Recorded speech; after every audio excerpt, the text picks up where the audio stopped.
I want to start with a story today that many of you have heard or read in my books or heard on TV, but it's perfectly fitting for tonight's message. It's my first frustration with the church that I remember, 5 years old.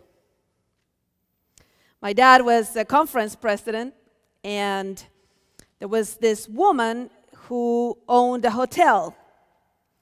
And she didn't have any church close by, and so my dad used to go a couple times a year to get all the offerings and all the tithes from her. Can you imagine owning a hotel, how much money she gathered every 6 months? Now, before I tell you the rest of the story, I have to tell you that I was saving for a bicycle. And that is an important fact, because when my dad said, we are going to go to a place where we're going to collect some money, that caught my attention.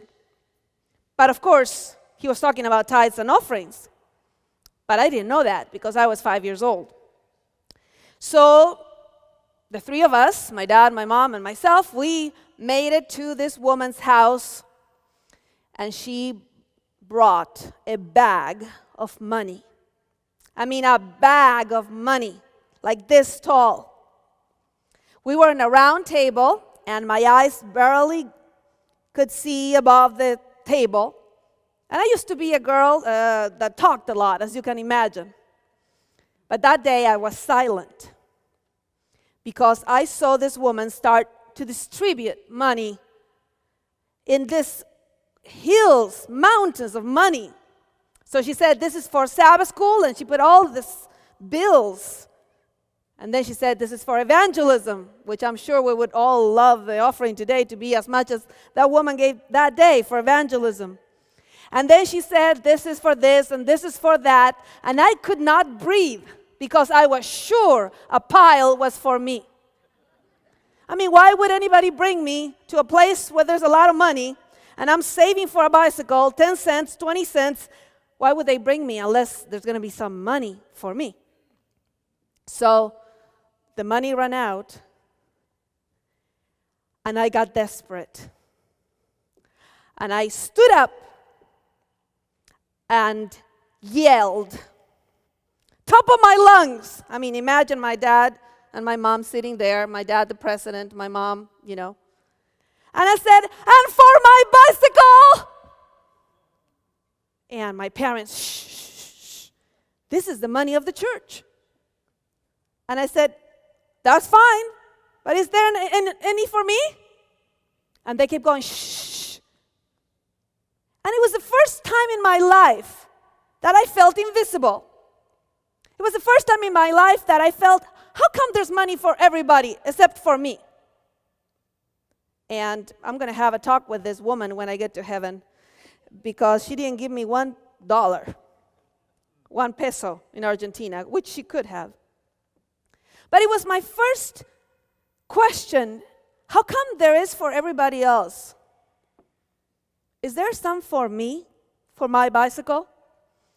This particular sentence became very known in my family, as you can imagine. So today, when my dad wants more dessert, he puts his plate up and says, and for my bicycle?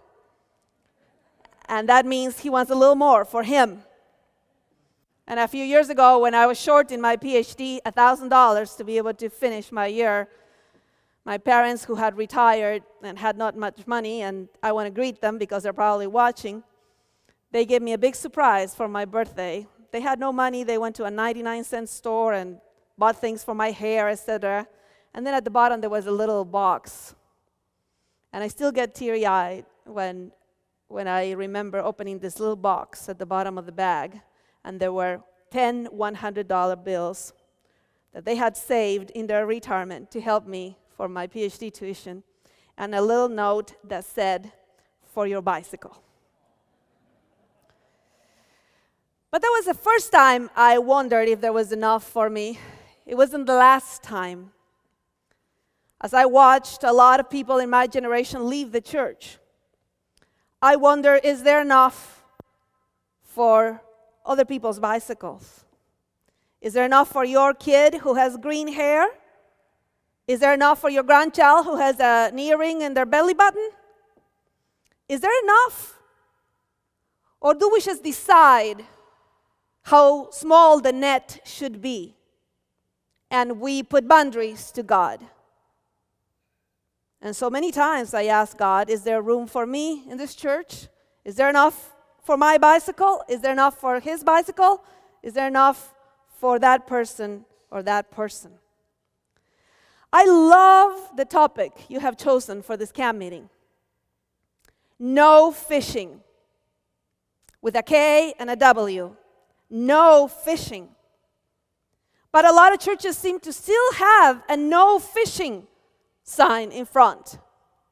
And so, as I saw this topic that you chose, I wanted to tell you that I became so obsessed with this question of how Jesus taught his disciples to go out and fish, that I spent most of my life, the last 15 years, my master's, my PhD, all of it, studying the Gospels, the 4 Gospels, to see how is it that God imagined his church going out to fish, breaking all boundaries, being so outgoing and so flamboyant that the fish would want to come. Jesus seemed to give such a easy formula. If I am lifted up, I will draw all people to myself. And sometimes I wonder, what is happening? Is it that we are not lifting him up? Is it that we have forgotten what the core message is?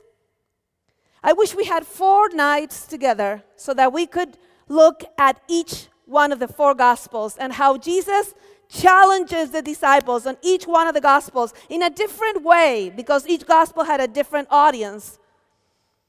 And they're fantastic, all 4 Gospels. And I chose to start today with the Gospel of Mark, perhaps because it's the least known and is the one that will really challenge us. It has challenged me as a minister of the gospel and as a Seventh-day Adventist member.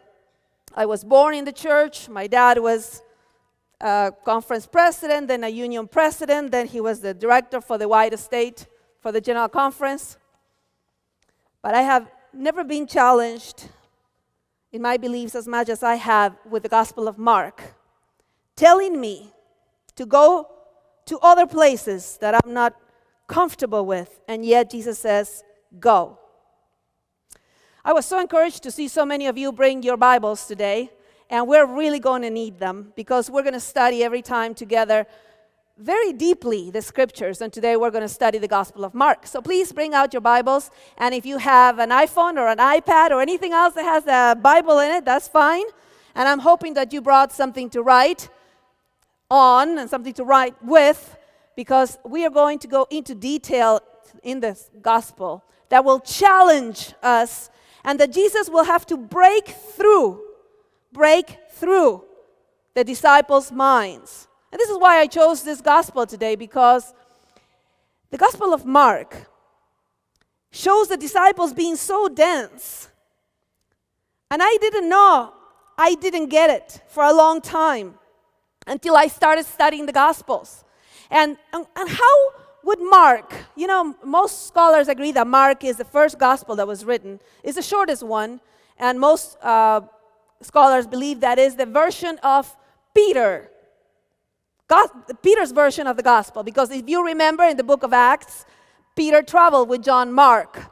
And there's a lot of academic reasons why we believe that this was Peter's version of the gospel. But perhaps one of the biggest ones that I want to share with you is the fact that it shows Peter in the worst light of all the other gospels.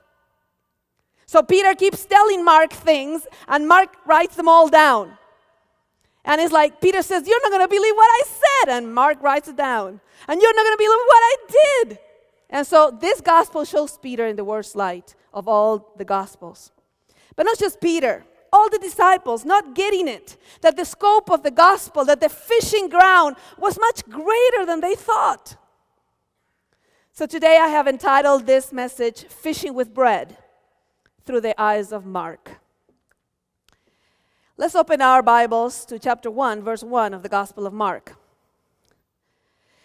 We have such a breakthrough in this gospel. And he's the only one that calls his gospel the gospel.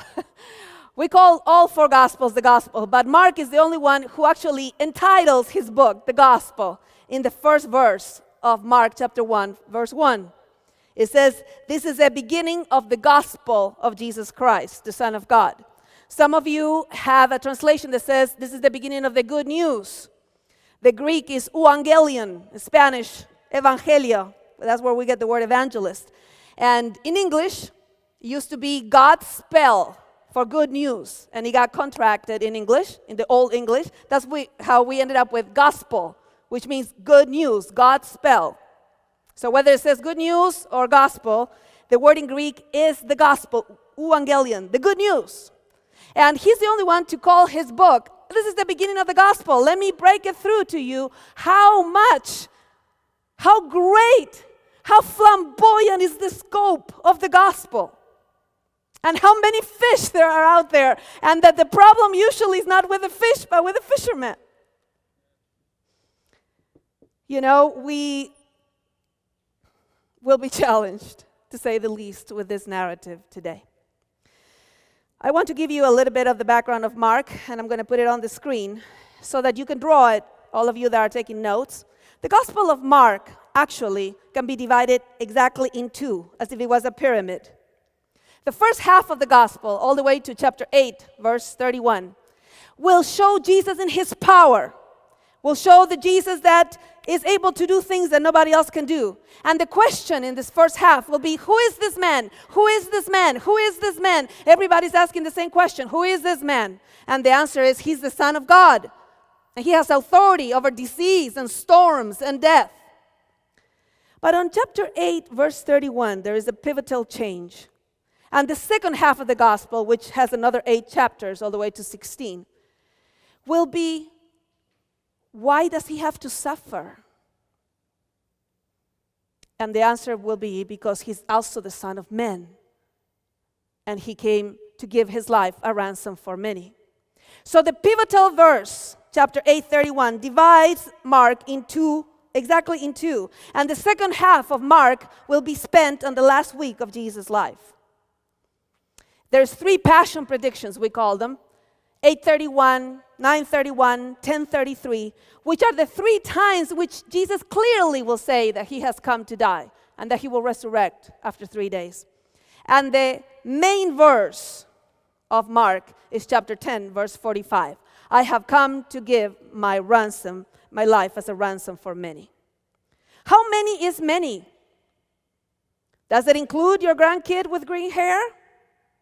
Does it include those who worship like this and those who worship like that? Does it include everybody? And this is when it started getting challenging for me personally. Because I realized that being born in the church, I had a lot of things that I called principles that actually were my preferences. And that I didn't know the difference between principles and preferences, or between unity and uniformity. I realized that there were many things that I thought that I could only fish if I could turn those people exactly in my image. But Jesus will challenge his disciples that that's not what fishing means. That the gospel is greater than they ever imagined. And he will do it through a very simple symbol, and is the symbol of bread. This is why tonight's topic is called Fishing with Bread.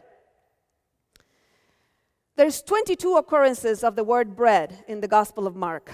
And I hope you're taking notes, because you will be so interested in this narrative that you might want to share it with other people afterwards. There is 22 occurrences of the word bread in the Gospel of Mark, 19 of which are only in 3 chapters. And if you look at the graphic again that we just showed you, there is a little section that I put there right before the pivotal place in Mark. The green section is chapters 6 to 8 that we're going to spend our time in today. And this is a series of 3 two-step miracles. A series of 3 two-step miracles right before Jesus says, ta-da, I am the Son of Man and I will die. So we have 3 sections that will be 2 steps, including the miracle of that man that couldn't see the first time fully, and then he sees fully the second time. This is all part of an enacted parable that we have right before the pivot of the Gospel of Mark. But the word bread in the little green rectangle will be used 19 times, 19 of the 22 times, which means that Jesus decides to teach the disciples something through something that they saw every day, because at that time people had to even work in their daily wages just to get a piece of bread. So everybody knew what bread was. So if he was going to have a breakthrough, it would be with something everybody could relate to. And he chose bread.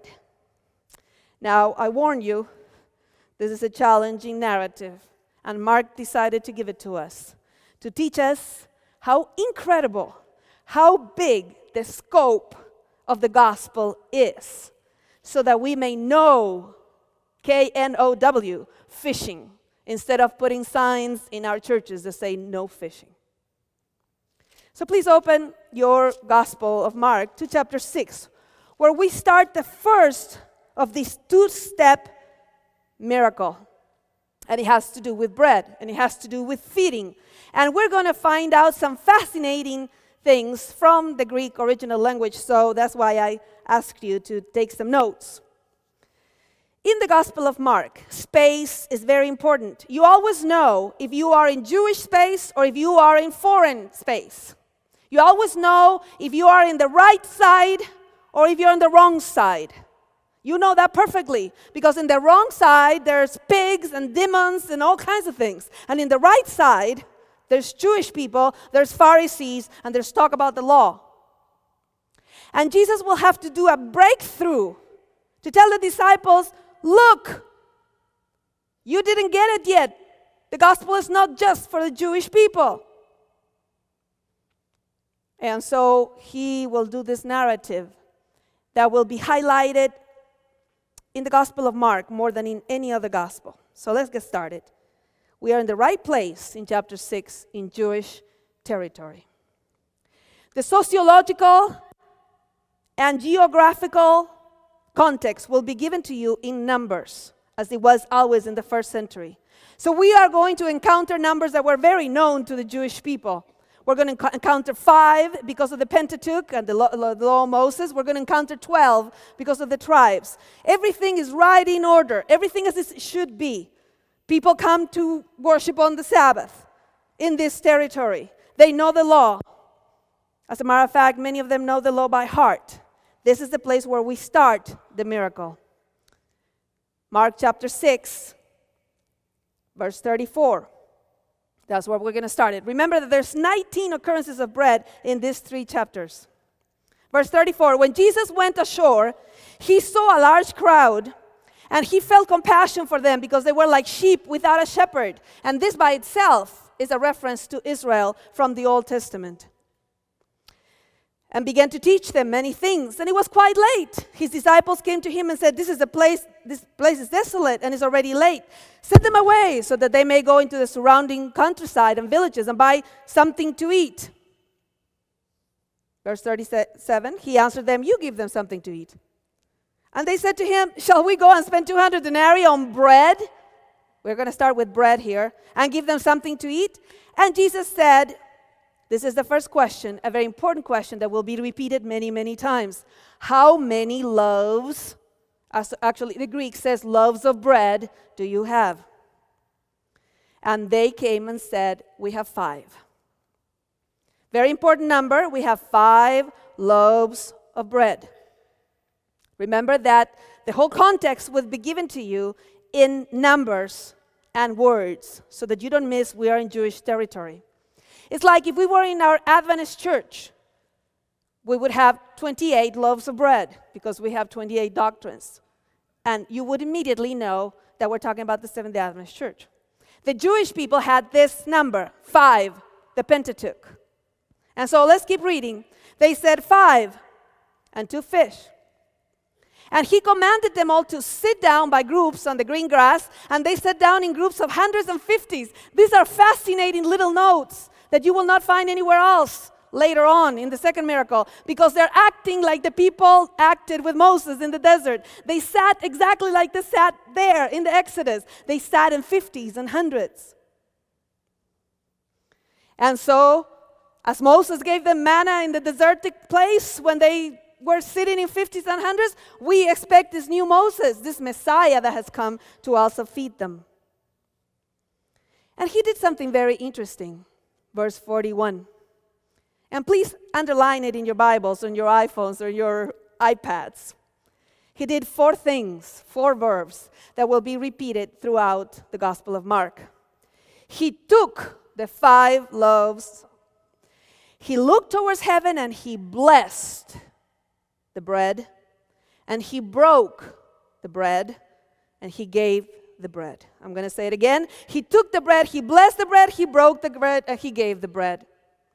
And he gave it to these people who were hungry for a new Messiah. These were the people who knew God. They had the Jewish scriptures, but they were still like sheep without a shepherd. He fed them, and something very interesting happens here. You have a key word, verse 42. They all ate and were satisfied. Circle the word satisfied, or whatever your translation is. They were filled. Well, we expected that. We expected Jewish people to be filled because Jesus came to the lost sheep of Israel.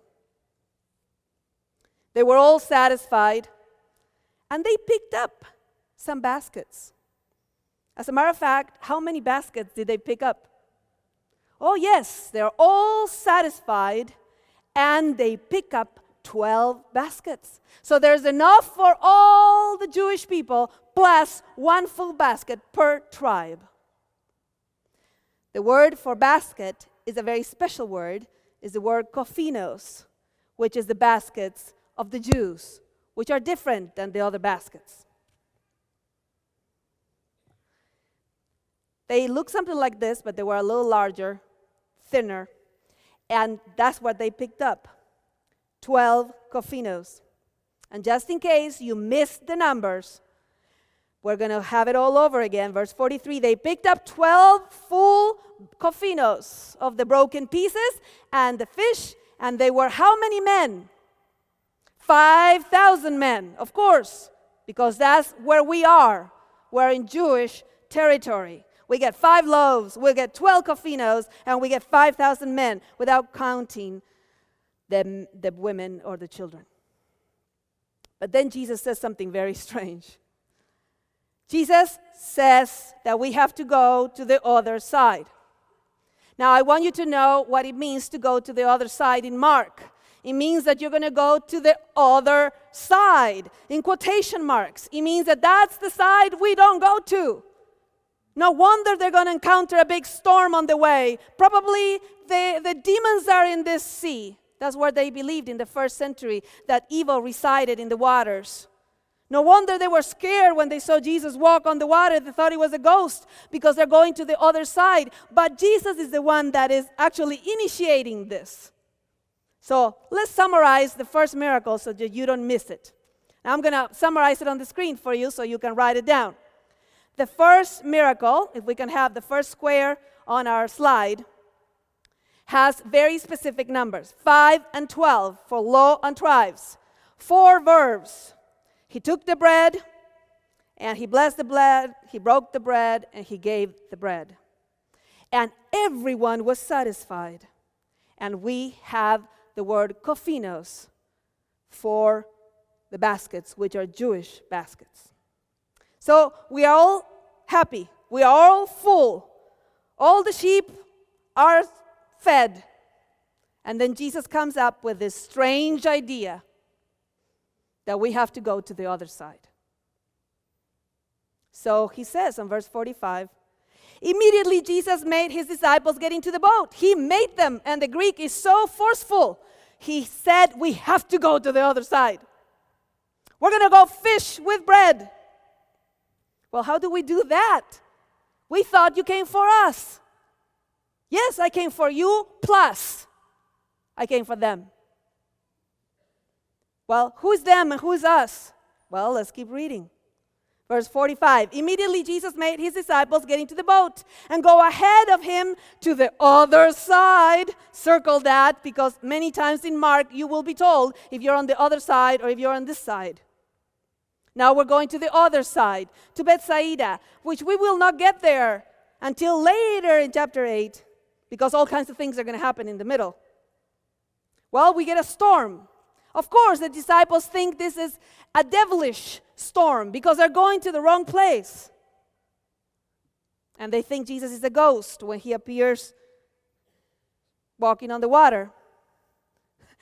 And Jesus said to them on verse 50, do not be afraid. Take courage. It is I. Don't be afraid.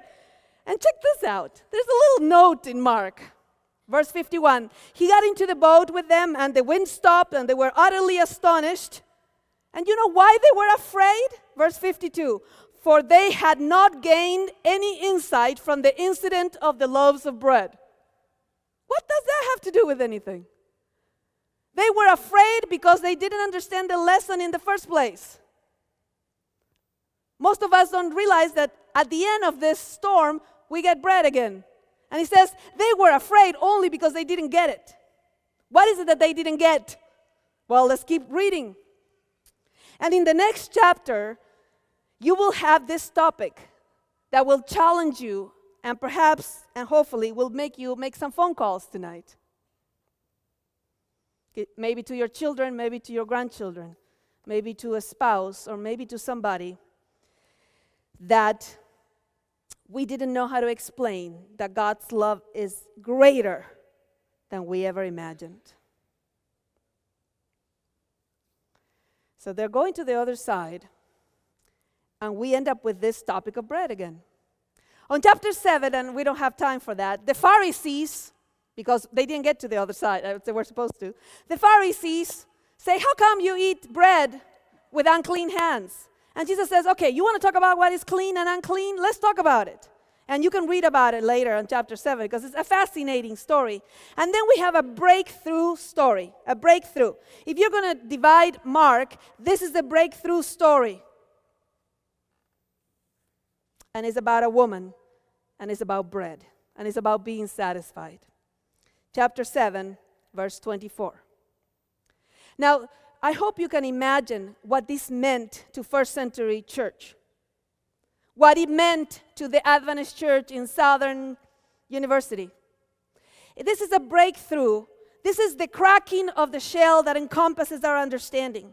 It's when you feel that something is cracking because it's greater than you ever imagined it to be. That's what happened to the disciples. And I'm hoping that that's going to happen to us tonight. And I was so challenged by this. Verse 24.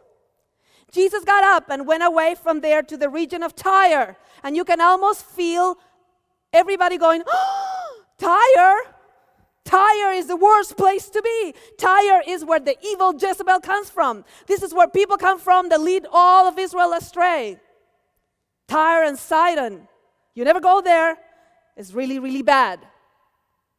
And so we get the introduction that Jesus decided to go to this place just to encounter one woman. Jesus got up, verse 24, and went away from there to the region of Tyre. And when he had entered the house, he wanted no one to know, but he could not escape notice. This is the secret motif in the Gospel of Mark. We don't have time to explain that. Verse 25, after hearing of him, a woman whose little daughter had an unclean spirit immediately came and fell at his feet.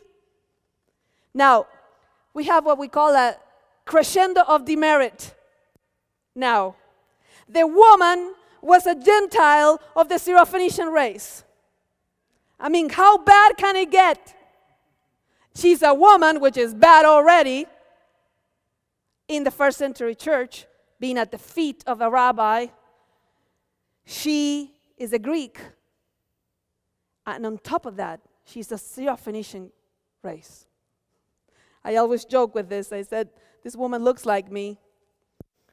She's a woman, I'm a woman, and I'm a pastor, and I'm Latino. I mean, how bad can it get?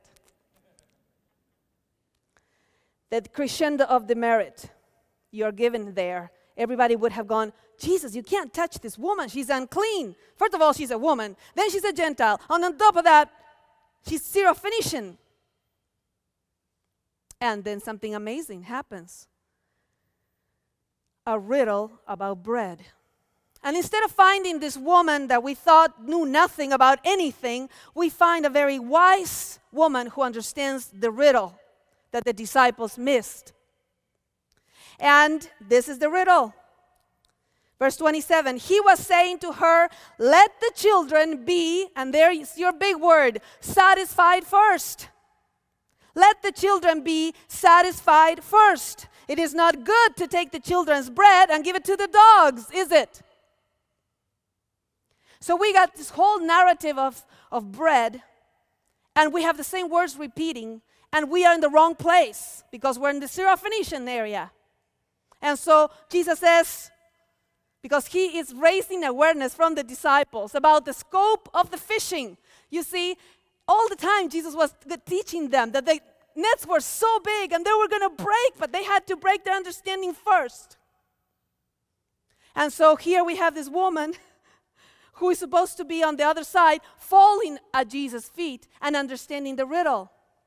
Jesus said, let the children, verse 27, be satisfied. Circle the word again. Be satisfied first. It is not good to take the children's bread and give it to the dogs. And if you study first century anthropology, you know that there were circles.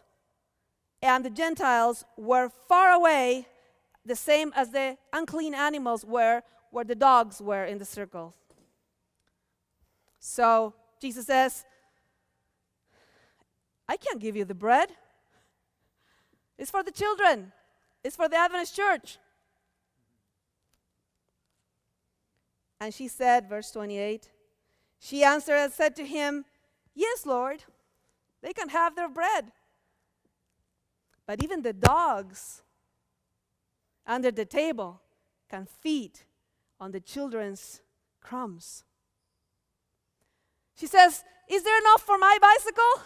Or is it only for them? Oh no, she says, they can have all the bread they want. They can be filled. They can be satisfied. But even us, on the other side, we can get some crumbs. Can we, Lord? Can we get some crumbs for your grandchild that has green hair? And for those crazy people that worship like this? Like I do many times? Is there enough for that bicycle, or is it only just for one type? And so Jesus answers and says, oh, woman, because of this answer, go, the demon has gone out of your daughter. There is enough for your bicycle and for your bicycle and for your bicycle. I mean, has that ever happened to you that you went to a Wednesday night meeting and every family has a miracle except yours? All the marriages are getting fixed except yours. All the kids turn out great after drugs and jail except yours. And he's still in jail and he's still on drugs. And you are putting your hands up and saying, and for my bicycle? Is there enough for my bicycle? Is there crumbs? Lord, is there enough bread for all of us that want bread? And so the next feeding takes you to the place where you never imagined you would be. It takes you to the place where there's different numbers than 12 and 5. Chapter 8 is the feeding of the 4,000. Now, in this case, we have summarized, let's summarize again what we have seen so far. The first miracle of bread happens in the right territory, in the right church, in the right setting. We have 5 and we have 12 because we have the law and the 12 tribes. We have 4 verbs because he took the bread and he blessed the bread, he broke the bread and he gave the bread. Everybody got satisfied and we got kofinos, we got the right baskets. But then we go to the other side and we find a woman who does not seem to qualify. And yet Jesus gives her what she needed, and they engage in this riddle about bread, and that's the circle in the middle. So if we can bring the slide up, I want you to see how this slide is going to end up with two stories that are bookends to this. So in the middle, we'll find the riddle about bread. Shouldn't the bread be just for the children? Oh, but there's enough crumbs. There's enough for everybody's bicycle. And they can also be satisfied. So the next time, we will find different numbers because now we are in Gentile territory. Chapter 8 is where it gets challenging. Chapter 8 of Mark, verse 1. In those days there was again a large crowd, and they had nothing to eat. Jesus called his disciples and said to them, it's very interesting. There's so many details that we don't have time to go through, but this time Jesus initiates the need to feed them. In the first time, the disciples initiate the need to feed them. This time, they can care less. And Jesus says, these people need to eat. Let's do something about it. Verse 2, I feel compassion for the people because they have remained with me now 3 days and have nothing to eat. There's no mention of sheep without shepherds. There's no mention of 50s and 100s. No, we're in another place and another time and a different geography. We are on the other side. Verse 3, if I send them away hungry to their homes, they will faint on the way. And some of them have come from a great distance. And his disciples answer him, will there be anyone be able to find enough bread here in this desolate place to satisfy these people? And here comes the question again, verse 5. He was asking them, how many loaves do you have? And they answered, how many? 7. Now I know that most of you have been taught, rightly so, that 7 theologically is the number of perfection. And it is so. Of completion. That's why the creation has 7 days. That's why we celebrate the completion of our creation and redemption on the 7th day. But geographically, there is another meaning to it. The social geographic meaning of number 7 in the New Testament is very interesting. And to show you what it is, I'm going to ask you to keep your finger there and go to the book of Acts. Because in the book of Acts, we will encounter 7 many times, and it would be a geographical 7 for a different reason. Acts chapter 13, verse 19 will give you the answer. Acts 13, 19, so that you know what 7 means when you're looking at the map. Acts 13, verse 19. When he had destroyed 7 nations in the land of Canaan, he distributed their land as an inheritance, all of which took about 450 years. So every time you see 7 related to geography and socio-political numbers, you know that we are talking about the 7 pagan nations that used to be in Canaan before Israel came in. As a matter of fact, if you go deep into the book of Acts, you will see that at the beginning, the first problem in the church was that the Greek widows were not getting enough food. Not the Jewish widows, the Greek widows. So how many deacons were appointed? 7. And they all were of Greek descent. So you have to remember that the 7 is a geographical, social geographical number that says the people on the other side, the people that we didn't realize at the beginning were also part of the whole fishing thing. So here we get 7. 7 loaves. So could it be that there's enough bread for us and for them? 1, 2, 3, 4, 5, 6, 7. Is it possible, Lord, that you want to reach those people? The ones that have the crescendo of demerit? The ones that do things so differently than us, that dress differently than us, that speak different than us, that have accents and have other things that we don't understand? Is it possible that there's enough bread for them? Oh, says Jesus, keep reading, because I'm about to do a breakthrough here. Verse 3, chapter 8, verse 3. If I send them away hungry to their homes, they will faint on the way, and some of them have come a great distance. Verse 5, he was asking them, how many loaves do you have? And they said, 7. And he directed the people to sit down on the ground. No 50s or 100s now, because we're now in Gentile territory. And he did 4 things. He took the 7 loaves. I love the emphasis when he gives you the numbers so you don't miss it. He took the 7 loaves. He gave thanks. He broke it and gave it to them. And they all ate. Verse 8. They ate and were what? Satisfied. These people were also filled. They were also satisfied. There was enough bread for the 4, the 5, and the 12, and there was enough bread for the 7 and the 4. Taking the 7 loaves, he gave thanks and broke them and gave it to them. It's very interesting. Verse 8, they ate and were satisfied, and they picked up how many baskets? 7. 1 for each pagan nation that God had taken out of Canaan.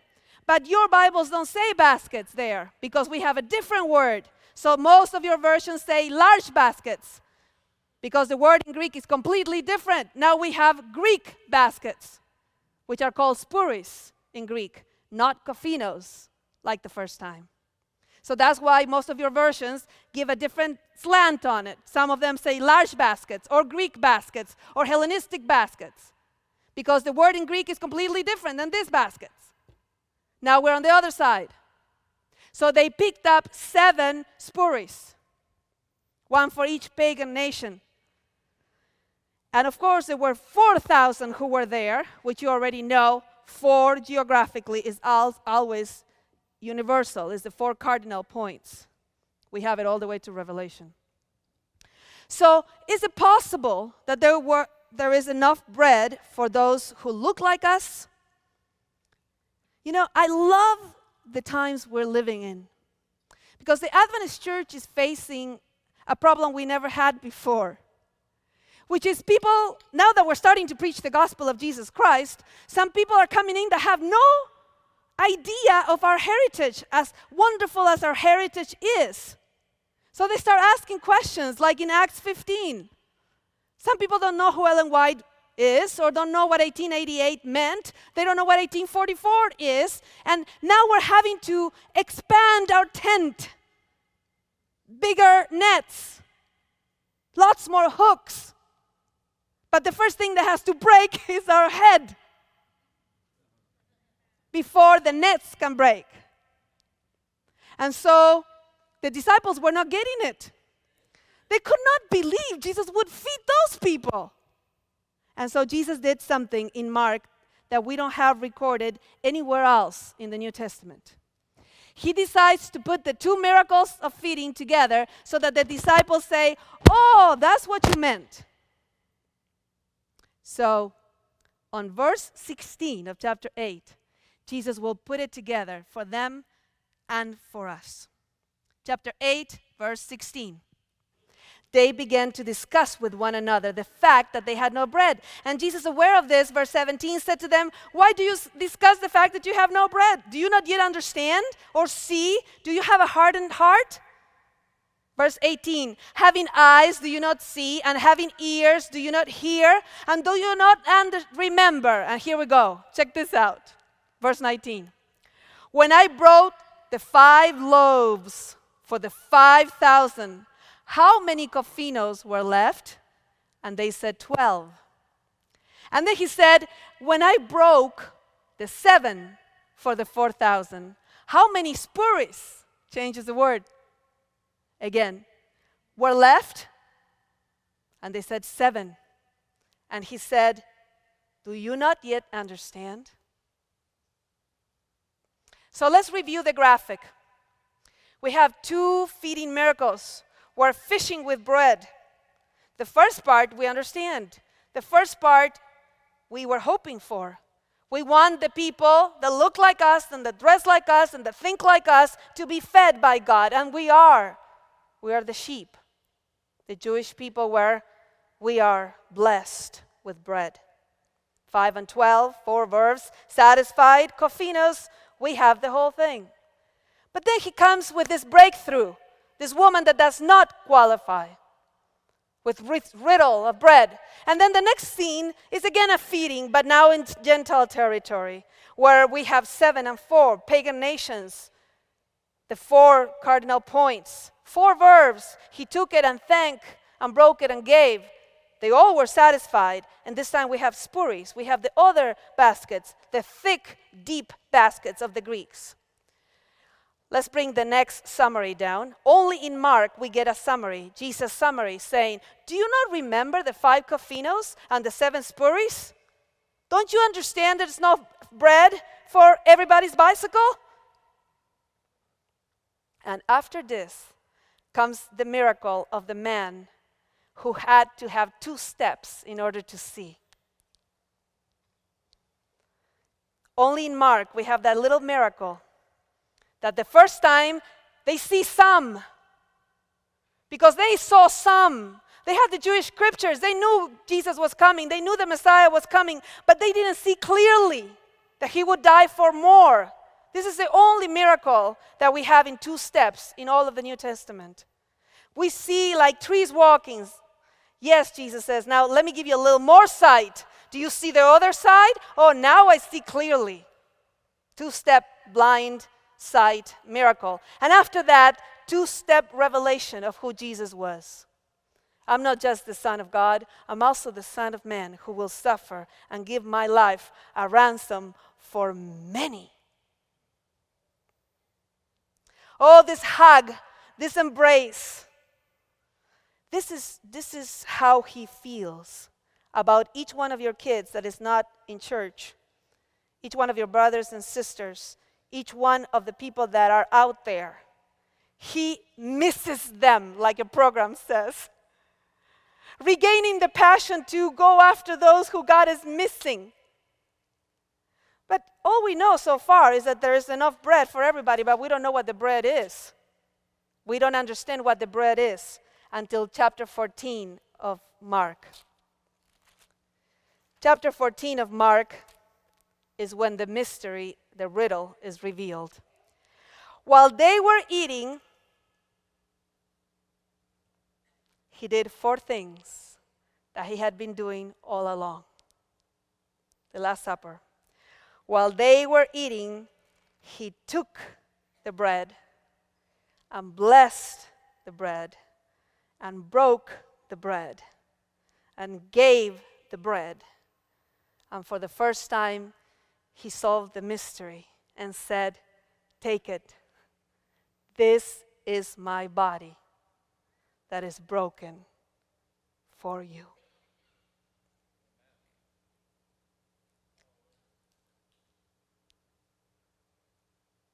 Can you imagine the whole Gospel of Mark with this narrative of bread? There's enough bread for them and there's not enough bread for them, and we understand we can all be satisfied, but we still don't know what the bread is until we get to Mark 14, verse 22, the Last Supper that you have read 100 times. But the same 4 verbs that were used for the 5,000 and the same 4 verbs that were used for the 4,000 are used again.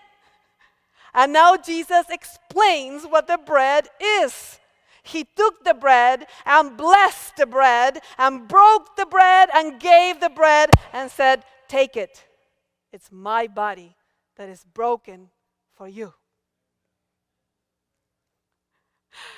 Are you getting excited yet? Well, I sure am. Because he has challenged me so much. The fact that I always thought it was just for us. You know that this denomination was started not because we're the only ones that are going to be saved. That's not the reason. And if you thought we were the only ones that were going to be saved, I'm so sorry to disappoint you. There's going to be a lot more people in heaven than us. As a matter of fact, the gospel is quite simple. He who has the Son has life. But this church got started at the end of times with a reason. See, if these stories were written today, we would have 28 baskets. The Adventist Church has 28 doctrines. I am a pastor of the Seventh-day Adventist Church for 14 years. I believe in the doctrines. I love the doctrines. But the doctrines are baskets. All the doctrines we have are baskets to go out there with the bread. And I'm going to quote Dan Jackson, the president of the North American Division. We do many camp meetings together. And he said one day, if you're preaching the Sabbath and there's no Christ in it, stop preaching the Sabbath. Because you have not understood what the Sabbath is about. Because the Sabbath is the celebration of our creation and our redemption. This is why we rest in Christ. And then he said, if you're going to preach the three angels' message and there's no Christ in it, stop preaching it. Because the three angels' message is supposed to be the eternal gospel of Jesus Christ. So we were never meant to go out there with empty baskets. We were never meant to have 28 pearls of great price. No, the doctrines are baskets that get filled with bread. They're angles of the great pearl of great price. So when you talk to somebody about death, you talk about the one who said, I am the resurrection and the life. If you're going to talk about eschatology, which means the last day events, make sure you're talking about the one who said, I am the eschatos, I am the last. A lot of people love the word eschatology, and they don't remember that Jesus said, I am the eschatos, I am the last, I'm the first and the last, I'm the Alpha and the Omega. Talk about me, me, me, me, me, me, me. So when you go out with baskets, make sure there's bread in it. And maybe that's why sometimes we don't catch any fish, because there's no bread in the hook.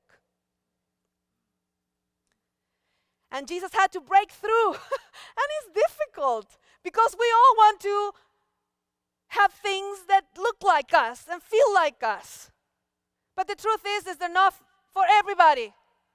There's enough for those who worship like this, and those who worship like this, and those who worship in different ways. I travel every single week of the year somewhere in the world. And that's when I realized how much of what we call principles is really preferences. The principle is worship the Lord in spirit and in truth. And that might look different. And I understand the importance of ministering to a particular audience. I understand that. But don't let a whole generation leave because we couldn't do a second service for another audience. There is enough bread for everyone. Anybody that wants to eat, there's bread. There's enough bread for everybody's bicycle. And this is why we were started. The reason why I am a Seventh-day Adventist is not just because I was born in a Seventh-day Adventist church. It's because I spent many, many years studying the Bible. I did a lot of graduate work and postgraduate work in the Gospels. And I realized why this denomination got started. It got started so that we may connect the dots and show the whole world that all of the Old Testament was pointing to the cross. That the Sabbath was about Jesus. That the sanctuary was about Jesus. That the Exodus was about Jesus. That the whole thing was about Jesus. That's why we're here. As a matter of fact, I'm going to bring up a quote for you from Ellen White that sometimes we have forgotten. And it's such an important quote that I decided to put it on the screen in case you want to see what she says about this. Because our biggest fall in our fishing has been when we go out to evangelize without bread. And this is what she says. The sacrifice of Christ as an atonement for sin is the great truth around which all other truths cluster. Okay, I'm going to say it again. Woo-hoo! Now I'm preaching. The sacrifice of Christ as an atonement for sin is the great truth around which all other truths cluster. In order to be rightly understood and appreciated, every truth, did you see that word? Every truth. The state of the dead, the eschatology, Sabbath, sanctuary, every truth in the Word of God. From where? From Genesis to where? To Revelation must be studied in the light that streams from the cross of Calvary. Now let's keep reading. I present before you the great, grand monument of mercy and regeneration, salvation and redemption. The Son of God, listed on the cross. this is to be the foundation, there's that word again, of every discourse given by our ministers. So I have a challenge for you. The first challenge is, don't go out with empty baskets. Doctrines are a means to hold the bread. They are not the meat in itself. They are not the bread itself. The bread is the life, death, and resurrection of Christ. That's the core preaching of the Christian church, of which we are part. That's why Revelation 14 says, the eternal gospel is what's going to be preached by the three angels. So that's the first challenge. The second one is, in order to keep your identity, you don't need to deny other people theirs. There's enough for that group. There's enough for that group. Don't be afraid. You're not going to lose your identity. You don't need to deny other people's salvation just because you're blessed with 28 baskets. There's enough for the 7, there's enough for the 4, there's enough for the 12, and there's enough for the 28. There's enough for everybody's bicycle. And perhaps the third challenge is, if you have not lifted up Christ in your family and your kids left because the empty baskets got too bitter and too old, give them a call tonight and tell them that you're so sorry that you could not tell them about a God that was greater than anything and everything. Tell them that there is enough for them, even if they're somewhere else, even if they are not sitting here worshiping with you. Tell them that if they have the Son, they have life. It is difficult, I know, because we would like the bread to be just for us. But Jesus broke through the disciples' minds when he said, look, there's enough bread for everyone. There is enough for everybody's bicycle. For your kid in jail, for you who have a porn addiction and are needed to take care of it, for you who committed adultery, for you who are self-righteous and are now starting to find out that maybe you drove your kids away from God. There is enough bread for everybody. In the moment you turn to God, you feel that embrace again. And Jesus says, you know what? There's enough for your bicycle, and for your bicycle, and for your bicycle. Can you imagine how great the love of God is? There's enough for white hair, and for black hair, and for green hair. There is enough for men and for women. There's enough for old and for young. He said, he took the bread, he blessed the bread, he broke the bread, he gave the bread, and said, take it. It's my body. And that's Mark's story. And that's my story. And I'm sticking to it. God bless you.